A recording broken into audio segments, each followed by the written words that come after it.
Here's a quick recap of order of operations. In class, we referred to this with the acronym GrEMDAS, which in previous years I think you had probably heard of as PEMDAS. However, I prefer the idea of GR to represent all grouping symbols because, especially now in 7th grade, we're going to see that this actually means multiply, whereas grouping symbols mean there's something going on inside, like this. Something going on inside. This is 11. Order of operations rules are really important because without them, mathematicians in the same problem could come up with different answers. So this is sort of like our insurance policy. As you know, the first step is grouping symbols. GR, symbols.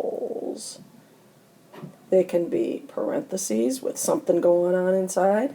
They could be brackets. Or it could be a long fraction bar where there are items on the top divided by items on the bottom.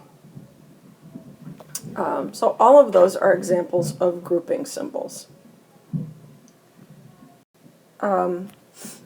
Sometimes we have more than one set of grouping symbols, and that means we have to work from the inside out. So if I have 8 plus 3 squared times 5,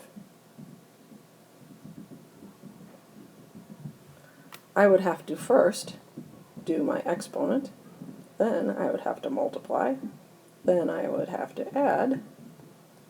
So, inside out. Anyway, that's grouping symbols. We've already sort of gleaned that what the next thing is exponents. E stands for exponents.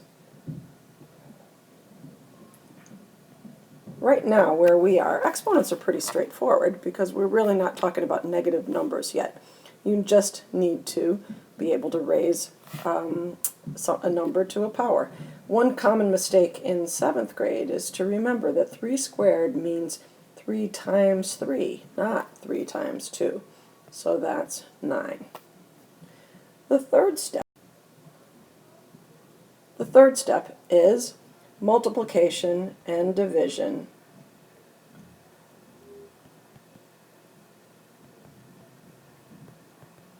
And division. They go on the same step in order from left to right. Often kids get mixed up about this because they think if there is, the M comes before D in GrEMDAS, so they think, oh, I have to do multiplication before division. But this is not true. If division comes first,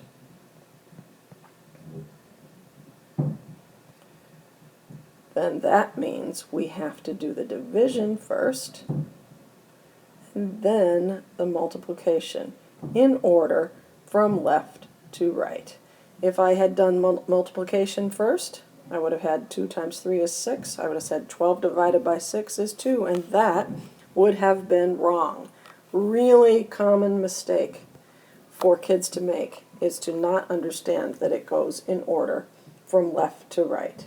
Finally, the last step is similar. It's addition and subtraction.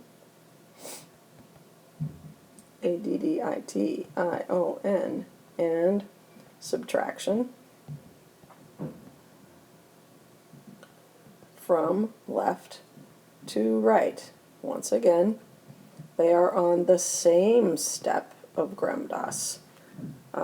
So if I have 3 minus 1 plus 1, I have to say 3 minus 1 is 2 plus 1 is 3. I suppose that was a silly example, but it's not. If I did 1 plus 1 first and I said 3 minus that, I would have ended up with the answer of 1. These are just the basics, one step at a time. In order to do these problems, though, you really have to follow the letter of the law, and you need to also bring things down in the same order. If you don't do that, because this is all about order, you might end up with the wrong answer. Let's do an example that involves many of these things. It's kind of big. I hope I can fit it on here. So 40 minus, oops, already made a mistake. Here's my handy dandy eraser. 40 minus 2 times 3 plus 12 minus 2 squared. Okay, oops, I have to have my other set of parentheses there. Clearly, GR, grouping symbols, comes first. Notice that I have two sets of grouping symbols. I need to begin with the innermost grouping symbols, following GrEMDAS. So, one thing I really want to point out in this example is watch how I bring everything that I'm doing straight down. So the first thing I'm doing is 2 squared. It becomes 4. Everything else comes down in the same order in which it began.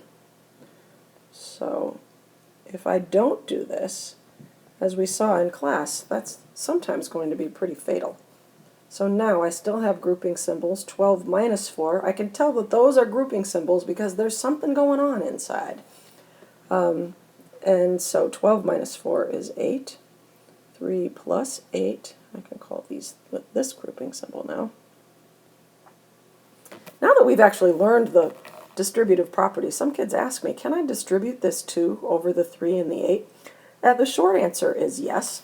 However, if you have numbers, it's usually easiest to just simplify. I'm going to finish doing the simplifying, and I'm going to have 11.